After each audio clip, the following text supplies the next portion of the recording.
morning all of you. I welcome you all on Commerce Hurricanes.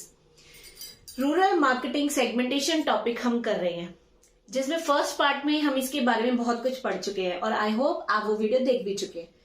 In case आपने नहीं देखी है तो जरूर देखिएगा, लिंक आपको इस वीडियो के नीचे डिस्क्रिप्शन में दे दिया जाएगा। आज के पार्ट में हम पढ़ने वाले हैं कि कौन सी फिलॉसफीज हैं रूरल मार्केटिंग की और इसकी एडवांटेजेस क्या है। तो वीडियो को एंड तक जरूर देखिएगा, क्योंकि हर पॉइंट में मैं आपको अच्छे एग्जांपल्स के साथ क्वेश्चन समझाने की कोशिश करूंगी। और अगर आपको वीडियो पसंद आए तो दोस्तों के साथ शेयर जरूर कीजिएगा, लाइक कीजिएगा, कमेंट करके बताइएगा वीडियो आपको कैसी लगी। और अगर अभी तक आपने चैनल सब्सक्राइब नहीं किया है या सब्सक्राइब करना भूल गए हैं तो प्लीज चैनल को सब्सक्राइब कर दीजिए, बेल आइकन भी दबा दीजिए ताकि वीडियोस की नोटिफिकेशन आपको मिलती रहे। तो चलिए स्टार्ट करते हैं हम टॉपिक डिग्रीज या philosophies of rural marketing segmentation. यानी कि अगर आप मार्केट सेगमेंट करना चाहते हैं, यानी उसे छोटे छोटे हिस्सों में बांटना चाहते हैं, तो किन फिलॉसफीज के आधार पर हम ऐसा कर सकते हैं। तो फर्स्ट है हमारे पास मास मार्केटिंग। मास मार्केटिंग का मतलब, जैसा कि मैंने आपको अपनी पिछली वीडियो में भी बताया था, हम पूरी की पूरी मार्केट को एक ही तरह का प्रोडक्ट प्रोवाइड करते हैं। हम वहां पर कोई सेगमेंटेशन नहीं करते, चाहे वो मेल है, फीमेल है, किसी भी एज ग्रुप का है, कोई भी उसका एजुकेशन लेवल है, वट एवर इट इज, हम सिर्फ एक प्रोडक्ट बनाते हैं और वही सभी को देते हैं। जैसे कि हम बात करें अगर पेप्सोडेंट की, तो पेप्सोडेंट सभी के लिए सेम है। अगर हम बात करें पाल्मोलिव, तो पाल्मोलिव भी सबके लिए सेम है। इसी तरह टाटा नैनो सभी कस्टमर्स के लिए सेम है। ठीक है, अब बात करते हैं second, segment marketing. Segment marketing का मतलब हम यहां पर फोकस कर रहे हैं मार्केट के कुछ हिस्सों पर, यानी कि पूरी मार्केट को हमने छोटे छोटे हिस्सों में डिवाइड किया, ग्रुप ऑफ पर्संस हमने बनाया और उसके बाद हम उनकी नीड के अकॉर्डिंग प्रोडक्ट प्रोवाइड करते हैं। यानी पहले तो हम पूरी मार्केट को स्मॉल स्मॉल पार्ट्स में डिवाइड करते हैं, फिर हर जो हमने पार्ट बनाया है उस पार्ट की नीड को हम फाइंड आउट करते हैं कि भाई उनको क्या चीज चाहिए, और फिर उनकी नीड के अकॉर्डिंग हम उन्हें प्रोडक्ट प्रोवाइड करते हैं। ठीक है, जैसे कि अगर हमने बनाया है कि हमें रूरल एरिया के लोगों के लिए काम करना है और उसमें मेल के लिए काम करना है, तो मेल में भी हमें किन अलग अलग हम एज ग्रुप्स बना लेंगे, जैसे कि इन्फेंट का, यंग का, चाइल्ड का, एडल्ट का, फिर उनकी नीड्स के अकॉर्डिंग उन सभी को प्रोडक्ट प्रोवाइड करेंगे। ठीक है जी। नेक्स्ट आता है निश मार्केटिंग। निश मार्केटिंग पर मैंने एक डिटेल्ड वीडियो बनाई है, मीनिंग, एडवांटेजेस सब कुछ उसमें बताया है, तो वो वीडियो भी आप जरूर देखिएगा, आपको कॉन्सेप्ट बहुत ज्यादा क्लियर हो जाएगा। ये भी बहुत ज्यादा एग्जाम में पूछा जाता है। इस वीडियो का भी लिंक मैं आपको अपनी इस वीडियो के अंदर दे दूंगी, नीचे डिस्क्रिप्शन में जाकर आप निश मार्केटिंग देख सकते हैं। अब निश मार्केटिंग होता क्या है? निश मार्केटिंग एक खास तरह के लोगों को टारगेट करके बनाया जाता है। यहां पर हम पूरी मार्केट में फोकस नहीं करते, हम मार्केट में सिर्फ एक स्मॉल ग्रुप ऑफ पीपल को टारगेट करते हैं और उनमें कुछ खास बात होती है। उस ग्रुप के लोगों की नीड, वांट बाकियों से बिल्कुल डिफरेंट होती है। जैसे कि हम एक एग्जांपल लेते हैं कि हमने एक ग्रुप सेगमेंट बनाया है फीमेल का, हमने एक फीमेल्स चूज कर ली। अब फीमेल के अंदर हम ऐसी फीमेल्स को चूज करेंगे जो एनिमल लवर हैं और जो लेदर से बनी हुई चीजें यूज नहीं करना चाहते।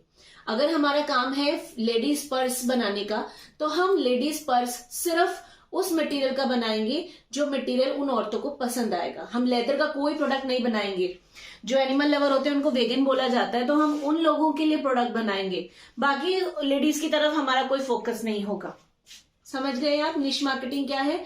कि जब हम एक खास तरह के टारगेट बना लेते हैं और उन लोगों को फिर हम प्रोडक्ट प्रोवाइड करते हैं, हमारे सारे रिसोर्सेज, मटेरियल सब उन्हीं के लिए होता है, हम बाकी मार्केट की तरफ बिल्कुल भी फोकस नहीं करते।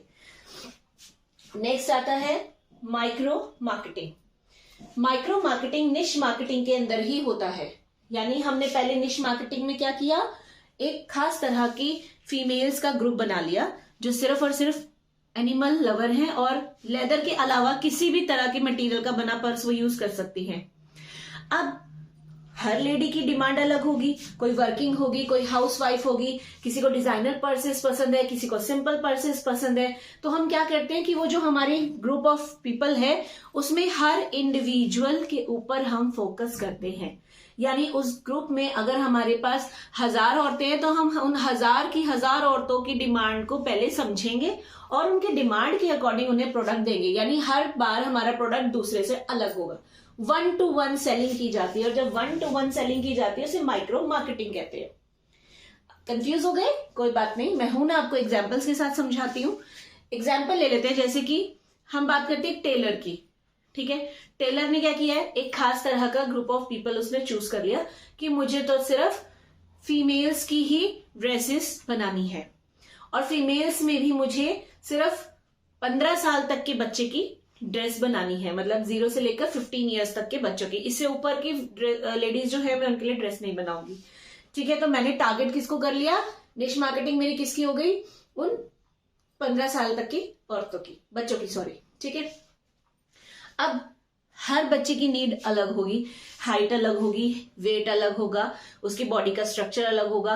किसी को किसी तरह का डिजाइन पसंद है, कोई डिजाइनर बाजू लगाना चाहता है, कोई डिजाइनर गला बनवाना चाहता है, तो उनकी नीड जैसी होगी टेलर उसी तरह का सूट बना के देगा ना, उनको उसी तरह की फ्रॉक देगा, उसी तरह की चीज बना कर देगा, जिसकी जो डिमांड है उसके अकॉर्डिंग ही बनाएगा।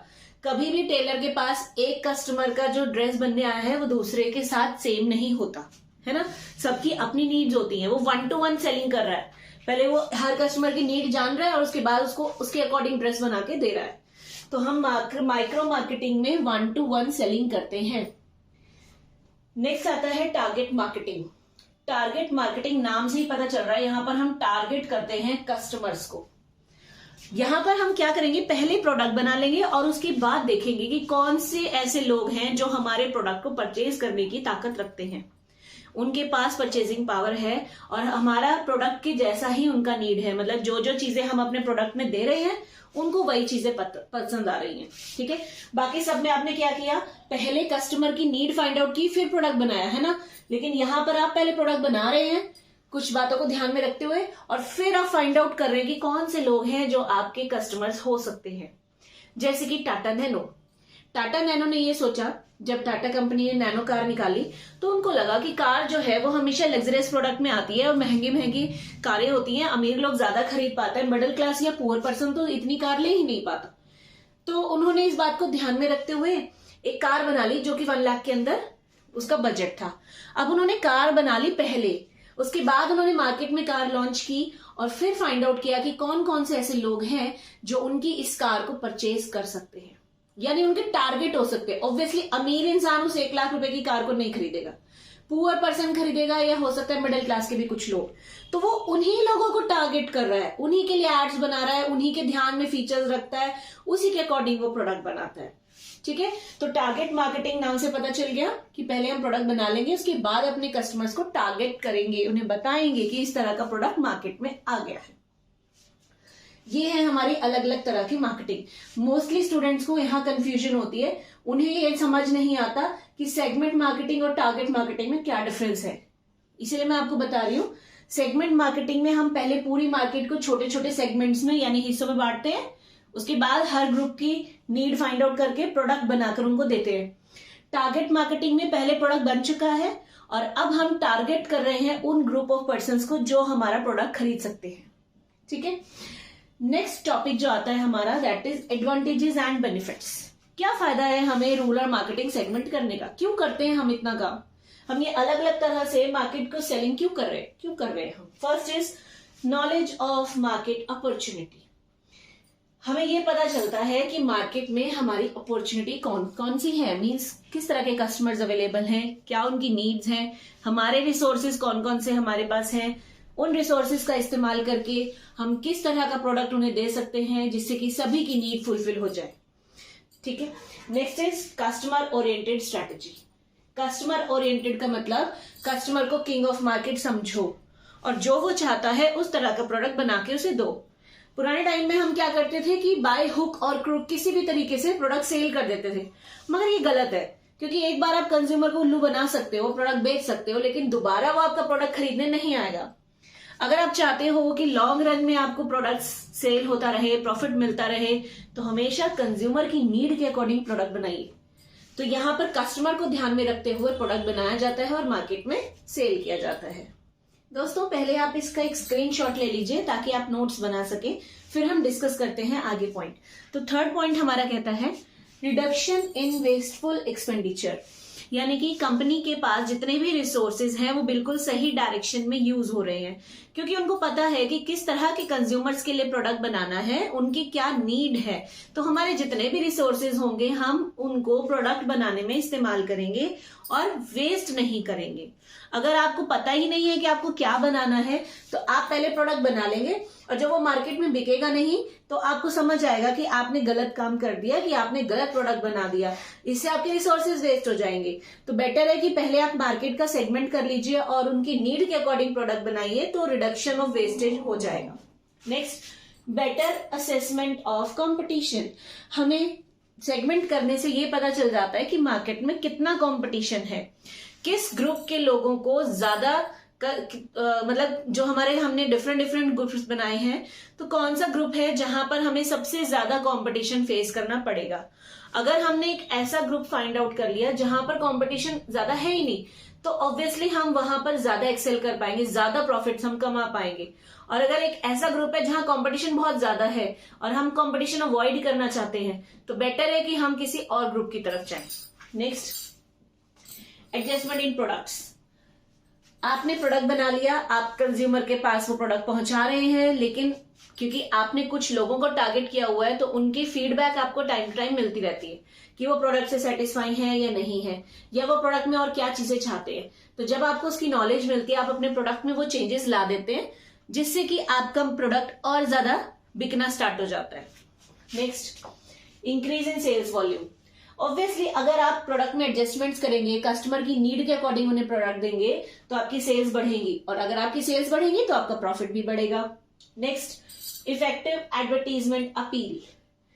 जब हमें पता है कि हमें किस तरह के कस्टमर के लिए प्रोडक्ट बनाना है, तो हम एड भी उन्हीं को ध्यान में रखकर बनाएंगे। अगर हमारा LIC का काम है, हम इंश्योरेंस देना चाहते हैं, हेल्थ इंश्योरेंस, तो ऑब्वियसली हम हेल्थ से रिलेटेड एड्स बनाएंगे ना। हम उन लोगों को अपील करेंगे जो लोग हेल्थ कॉन्शियस हैं, ठीक है, तो हमारा एड अच्छा हो जाता है और हम ज्यादा से ज्यादा लोगों को अट्रैक्ट कर पाते हैं। Next, enables development of strong position of brand. इसका मतलब कि मार्केट में आपके ब्रांड की एक अच्छी पोजीशन बन जाती है, आपके प्रोडक्ट की एक अलग से पहचान बन जाती है। क्योंकि जब हम एक ऐसा प्रोडक्ट दे रहे हैं जो हमारे कस्टमर की नीड के अकॉर्डिंग है, तो ऑब्वियसली कस्टमर उस प्रोडक्ट को खरीदेगा। जब वो उसको रेगुलर बेसिस पे खरीदेगा तो वो उसके लिए लॉयल हो जाएगा, उसको वो पसंद करने लगेगा। आपकी मार्केट में गुडविल बन जाएगी, आपके प्रोडक्ट की एक पोजीशन बन जाएगी, जिससे आप कॉम्पिटिटर्स को हरा सकते हो। नेक्स्ट, एनहेंस मार्केटिंग एफिशिएंसी, यानी आपके पास मार्केटिंग के जितने भी टूल्स हैं आप उनको बिल्कुल सही तरीके से इस्तेमाल कर सकते हो और अपने सेल्स को बढ़ा सकते हो। Next, enable tailoring of marketing programme. Tailoring, जैसे मैंने अभी बताया था कि टेलर हमारी नीड के अकॉर्डिंग ड्रेसेस बनाता है, तो वैसे ही यहाँ पर अगर आप मार्केट को सेगमेंट कर देते हो तो आप हर कस्टमर की नीड के अकॉर्डिंग उन्हें प्रोडक्ट दे पाएंगे, मार्केटिंग कर पाएंगे, जिससे कि आपका प्रोडक्ट जो है लॉन्ग रन में बिकेगा, ज्यादा से ज्यादा प्रॉफिट आप लॉन्ग रन में कमाएंगे।